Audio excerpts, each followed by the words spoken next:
নমস্কার, আমি জ্যোতিষ বিপ্লব চক্রবর্তী। আজকে যে ভিডিওটা করছি সেই যে কারণে ভিডিওটা সেটা হচ্ছে, সবাই বলছে যে বৃহস্পতি এখন বৃষ রাশিতে এসছে, খুব ভালো সবার পক্ষে, খুব ভালো সবার পক্ষে। কিন্তু মীন লগ্ন, ধনু লগ্ন, তুলা লগ্ন এবং মিথুন লগ্ন, এই লগ্নের জাতক জাতিকাদের যাদের যাদের বৃহস্পতির দশা চলছে কিংবা বৃহস্পতি যেই গ্রহটার সাথে যুক্ত বা দৃষ্ট হয়ে রয়েছে সেই গ্রহের দশা চলছে, তাহলে কিন্তু খুব খুব খুব খুবই সাবধানে থাকবে।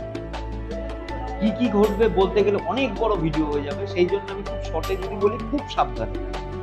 আর যাদের রাশি হচ্ছে একই সিস্টেমে, শুধু রাশিটা লগ্নটা হচ্ছে না, রাশিটা হচ্ছে, তাদের শুধু মানসিক সমস্যা, মানসিক কষ্ট করতে হচ্ছে, আর কিচ্ছু না।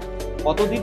26শে আগস্ট পর্যন্ত অনেকটা সময়, কিন্তু তাই খুব সাবধানে থাকবেন ওই চারটে লগ্ন জাতক জাতিকাদের, যাদের ওই এই পয়েন্টগুলো বললাম। ভালো থাকবেন, সুস্থ থাকবেন, আনন্দে থাকবেন, আর একটু হাসি মুখে থাকবেন।